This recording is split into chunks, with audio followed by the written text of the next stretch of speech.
Hey everybody, I think something we can all agree on. We all hate having to say those three words. You were right. And this is just a really long story about how I had to say that really annoying phrase to my fiance. If you close your eyes just for a few seconds, we can all think of a few things, if not at least one, um, dream job we had as a kid, when we were grown ups. That age old question of who do you want to be when you grow up, or what do you want to be when you grow up, is something I've continued to ask myself over the last 20 some odd years. The truly big ones that have always kind of stuck out for me range for things like building bridges or teaching, all the way to just helping people any way I can. I never, for a long time, didn't know exactly what I wanted to do, but I knew I wanted to help people.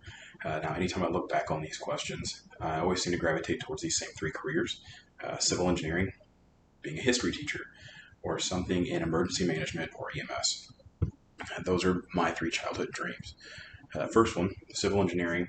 In second grade, my class had a guest speaker that led a bridge building activity. We were hands on using planks, metal frames. We were building a bridge between two desks. Couldn't tell you why I was there, what we were studying, but I remember this activity clear as day. I wanted to build bridges when I grew up.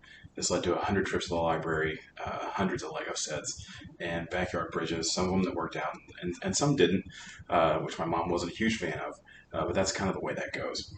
Civil engineers, they build bridges, anything considered public works actually. So bridges, sewer systems, pipelines, dams, bridges, roadways, airports, canals, all that fun stuff. Just anything to keep the world moving.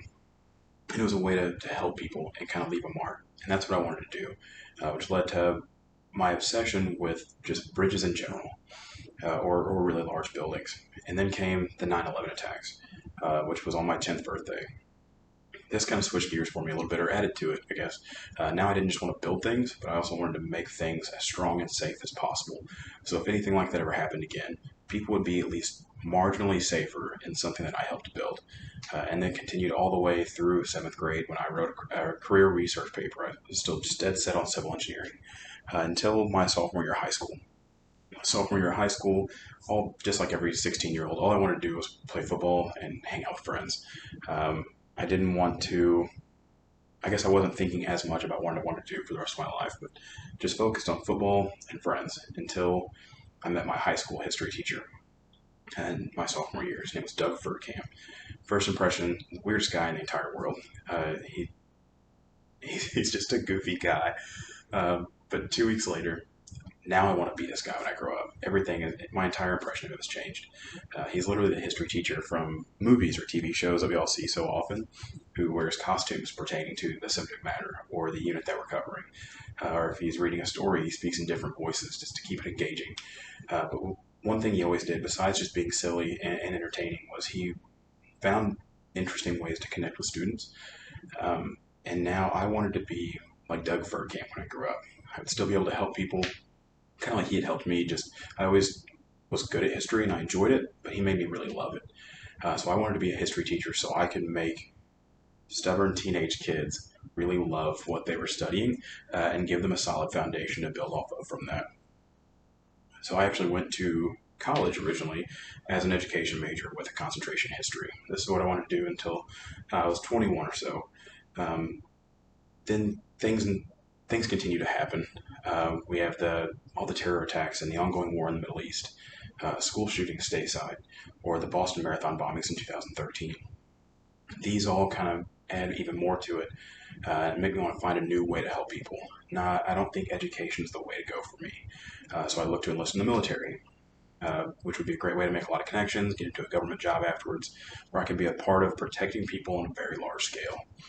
Go through enlistment, get a medical disqualification, I'm not able to join. This is what Randy Posh would call a really tall brick wall, which just made me stop and think about how badly I really wanted this.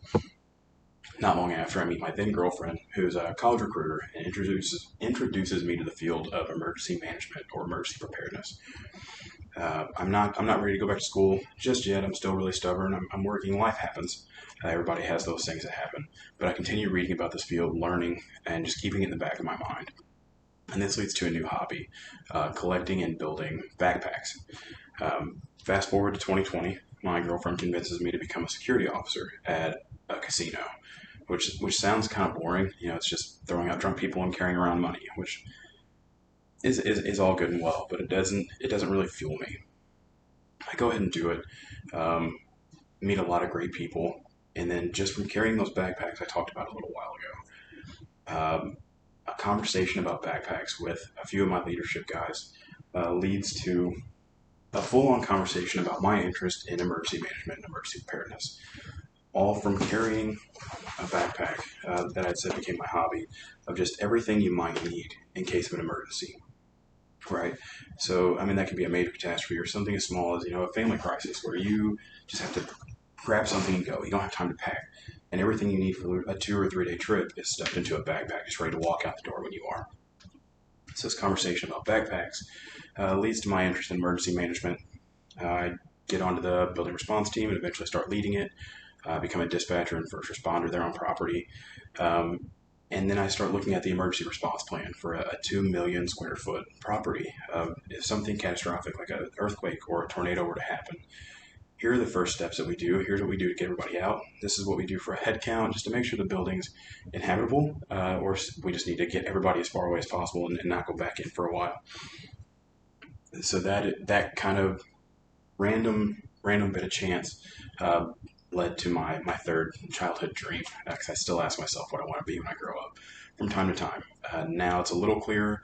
I want to do something along the lines of building response or just emergency response as a whole.